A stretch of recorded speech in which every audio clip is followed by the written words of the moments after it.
Ladies and gentlemen and boys and girls, children of all ages, what is up? The King of Lightning is here today, bringing you guys and gals Hunter x Hunter. Hunter x Hunter, chapter 352 and 53 review. Now, these chapters, I mean, it's Hunter x Hunter, so there's going to be a lot of dialogue in every chapter. However, chapter 353 is a lot more streamlined, a lot more simple than chapter 352. Because in chapter 352, you have CHROLLO basically give Hisoka a tutorial on his powers. It's like a warm-up session when it comes to not only the incorporated powers of the double face and how that is enhancing his bandage secret, but also you have the order stamp, you have the convert hands, you have the gallery fake, and on top of that, his sun and moon powers are souped up because the original user died and the Nen became stronger after death.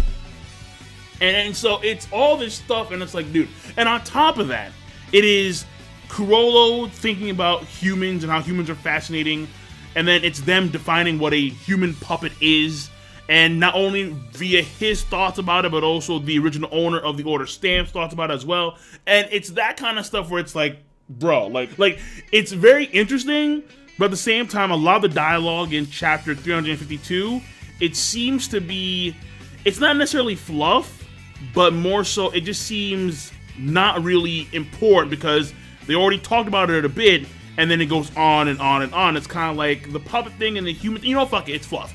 Fuck it, alright? He has to give the puppet a certain command. Like, he just can't say kill Hisoka, because when he does the order stamp on the gallery fake puppet of an individual, he could say kill Hisoka, and that could lead to a whole host of different outcomes when it comes to the puppets.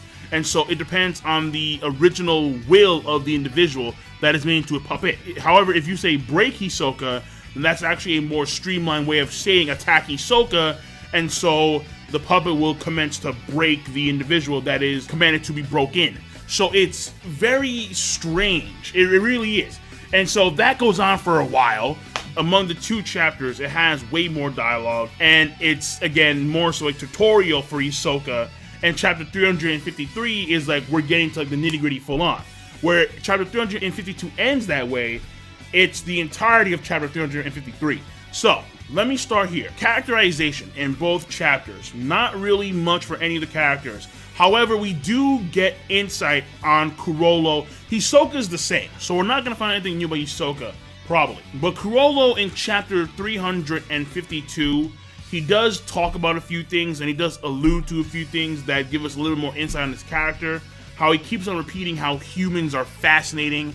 How not only do you have him explain to Hisoka what his powers are, but he also reiterates how there's going to be a 100% chance of his victory, of his success. And even still, Hisoka's like, fine, I'm still going to fight you. And this, of course, leads to him pondering that humans are fascinating. Like, it's very, very intriguing. He himself may have came to some type of revelation about humans over the course of time between when we saw him last and now. And also in this chapter, he talks about how he sees a corpse as a puppet. There is no difference between the two. It's just a lifeless mass that exists, pretty much. But as he's talking about the order stamp, and as Hisoka is being attacked by a puppet, he explains how when it comes to his Nen ability, the bandage secret, or the skill hunter, he says, and I quote, "To dive deep into the darkness within the heart of an ability's previous owner, all while making it completely my own. That is the true thrill of skill hunter." So we see how he perceives his Nen ability. Not only is it something that is quintessential to him, because it's his Nen power, obviously, but also he gets a sense of true thrill by discovering more and more about the ability user themselves from their ability. And so that's why he talked a lot about the order stamp's previous user. So in this sense, you can make a parallel between CHROLLO and Hisoka, where Hisoka, I mean, when he is fighting, gives him a huge hard-on. The man goes from like 0 to 9 in like 3 seconds flat. But when it comes to CHROLLO, he also does get a sense of thrill. And for him, it's more so the exploration of the individual of the Nen powers that he's stolen. And so I'm not too sure if that was something that was alluded to before in the story, but we are getting it now. And that's very intriguing when it comes to CHROLLO himself. But in order to dive into the darkness of someone's heart that previously had that ability and to make it your own, I think that has to be honed mainly through combat. That's, again, my assumption. So in this sense, CHROLLO would also get a rise out of fighting as well. And so the last part of characterization for CHROLLO is going to be, because again, Hisoka doesn't really have any at all. I mean, he gets his hard-ons, he talks, there was one funny quote at the beginning of chapter 352. Hisoka says, and I quote, "You know what gets me off more than anything else in this world? It's the moment people like you whimper, 'How could this be?' as I gaze down upon them right after I've shattered their knees." And he has a little heart symbol too. I'm like, bro, fucking yo, Hisoka's crazy. He's a fucking lunatic, alright? But that being said, the final part of CHROLLO'S characterization is going to be more Nen powers that he has with the Bandage Secret. Now, he displays the Order Stamp, which basically allows him to control puppets. Then he has an ability called Gallery Fake, where he can actually make a puppet of anybody, and he can control that puppet with the Order Stamp. And on top of that, he has another power called Convert Hands, wherein which the Convert Hands has 2 arrows. He has an arrow pointing up on his right hand, he has an arrow pointing down his left hand, like a circle around them, and the colors are contrasted. And basically, if he touches an individual with his right hand, that person takes on his likeness. But if he touches someone with his left hand, he takes on their likeness. And if he touches them with both hands, then they swap. So it's a very intriguing power. So the power is very interesting, and it is clearly a core power that he's going to utilize given the current combat setting. And finally, we learn that the Sun and Moon powers that he has to use to make the explosion. He got the power itself from an elder in Meteor City, and that elder apparently died. And so normally when an individual dies, the Bandage Secret can no longer hold that power. However, this is a case where Nen becomes stronger after death, what was actually feared the most when it came to Kurapika, where Kurapika's rage was so potent that they didn't want to kill him off, because if they did kill him off, it would make the judgment chain around CHROLLO'S heart stronger. It would basically make the Nen more powerful. So what we see here is that case where the Nen is still in the Bandage Secret. He can still use that power even after the original owner has died, because it became stronger. And on top of that, once the symbols are fixed on the person, they stay on the person even if the book is closed. That's very important. The symbols stay until the explosion occurs. And so when Hisoka finds that out, that changes the game entirely. So the main thing here is knowing what's going on exactly when it comes to CHROLLO'S hands. That's the main thing here. However, CHROLLO himself has taken advantage of the crowd around him, and since the fight itself is a death match, apparently everybody is free game.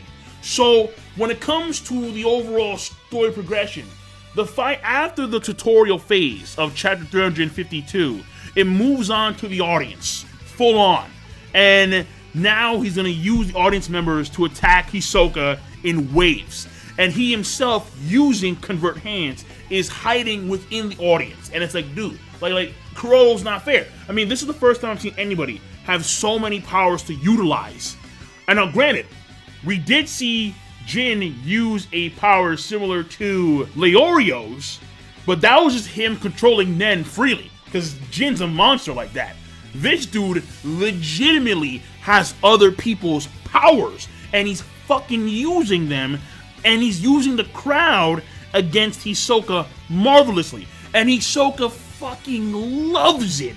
He loves this shit, and it's okay. Finally, the pacing of chapter 352 overall, it was relatively fine, though again, granted, there's a lot, in my personal opinion, there is a lot of unnecessary dialogue, especially pertaining to the original owner of the Order Stamp. I mean, in my mind, I was like, dude, we don't need to know everything about this no-name motherfucker, alright? Like, no one really cares. So that was unnecessary as all hell. But the pacing was relatively fine of itself. So that chapter, chapter 352, I would say overall is actually a good plus chapter. Now, chapter 353. More streamlined, very simple by comparison, We're talking about just Hisoka, CHROLLO fighting tactically. At the end of chapter 352, you have Hisoka basically go off of the list of powers that CHROLLO utilized. And mind you, the Bandit Secret has more powers. We've seen them before during the York New arc. We've seen them use like these weird like manta ray fish and whatnot. So what I'm trying to say here is that he has more powers to utilize. I don't doubt it at all. Hisoka was able to deduce what had happened in those past few moments where he lost sight of CHROLLO, where he knew that CHROLLO used the Black Voice, and then from the Black Voice, he used the double-faced bookmark to maintain the ability so he could control those 2 Black Voice controlled puppets. And also keep in mind that it is far easier to control the Black Voice puppets than it is the Order Stamp puppets.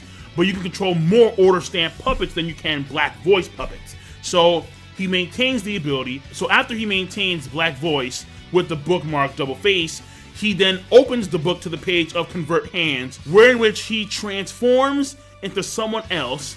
Then he takes the bookmark of double face, he moves it to the Convert Hands page, and he closes the book, and now he's lying in wait. So Hisoka is able to just like deduce what actually happened. And again, he's in trouble because he's lost track of CHROLLO in this crowd of people, and he's just like, yeah. And I'm like, fucking, okay, bro. Okay, man, okay. So, chapter 353, once again. This chapter, a lot more simple, a lot more streamlined. So, first of all, characterization. Nothing really, with the exception of, this is a stretch here, but let's say CHROLLO being able to adjust his fighting style in the middle of combat, where he was gonna go for a punch on Hisoka's left flank, then he decides to in fact kick him in the back of the head, in the back of the neck, and he continues to do so throughout the fight when he sees an opportunity amongst the mass of puppets that are controlled by the Order Stamp. So I would say that's some noteworthy characterization, but in all honesty, it's not. Because we know as readers that CHROLLO and Hisoka are very well versed in combat and adapting. Adapting in situations has been a Hunter x Hunter staple when it comes to combat. So characterization, you can maybe squeeze out some milk from them udders when it comes to CHROLLO. Just a wee little bit, just a little squirt, but no. I would have to say no. Alright? It's nothing of great substance. So, characterization, nothing. When it comes to story progression, the fight is still going on. But now we've seen some honest, earnest hits between the individuals. And CHROLLO seemed to be having the huge advantage. And he does because he has all these powers. And he can use the crowd like no one else. However, Hisoka, devious. Now granted, there is a possibility that is not actually CHROLLO. So that person that is kicking Hisoka could be someone else that CHROLLO has basically given him his likeness, and then he's manipulating with the Black Voice, probably the Black Voice, maybe the Order Stamp, but I highly doubt it. But even still, Hisoka, he had the bungee gum tied to one of the heads of the Galley Fake puppets, and he flung it at CHROLLO. CHROLLO dodges the first one. He's like, I saw you plan that from Jump Street. Kicks him in like he stomps on him. He fucking stomps on him. Right in the face, just boom. And then a second head of a Galley Fake puppet comes flying his way. He gets slammed. Hisoka bleeding. I know. Like, he knew. Hisoka knew that CHROLLO knew that he was setting that shit up. I'm like, bro, like, okay. Like, yeah. So, it's simple. It is simple, but it was beastly, alright? Because it was the fake out of the fake out of the fake out, alright? It was fake out inception going on. And all the while, Hisoka, again, he got his head stomped in, like, just smile, like, yeah. I know that you knew that I was doing some shit, but it ain't matter. Ain't no matter. So, and again, I have to wonder if that actually is CHROLLO himself, because given the fact that he has so many abilities, I think it is possible for him. But at the same time, I did not think about it. He has to have the bookmark on the Order Stamp page so the puppets can still be active. And also, the puppets are active via gallery fake. So, odds are, he can't use convert hands and the needle unless the puppets themselves vanished. So, that's my guess. That's, so, I was probably, So, now I think about it, there's no way that he can actually do that. So, that probably is CHROLLO in earnest. And he did get slammed by a decapitated head of a gallery fake puppet. So, alright, fine. Hisoka, beastly. And I guess the one last touch for the story progression would be the fact that when it comes to the audience members, I mean, they're free game. I mean, even the announcer, she's free game, odds are. They're all free game. The fact that you have CHROLLO making gallery fake puppets as a means of further to hide his presence and to use these puppets to attack Hisoka. I mean, in earnest, this is a true deathmatch where not even the audience members are safe. All right, even they are being killed.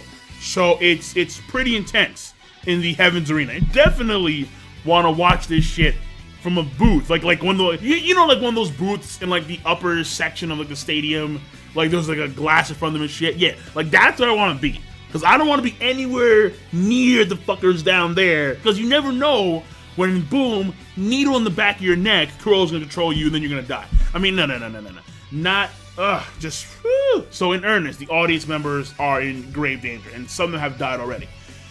And finally, when it comes to pacing, it was, I think, well paced because it was mainly focusing on this section of the battle, where in which you do have a trading of blows here, and seemingly it looks like CHROLLO had a massive advantage because he kept on attacking Hisoka over and over again in the same spot too, which may be his way of trying to incapacitate Hisoka, and so that may be a factor later on in the fight.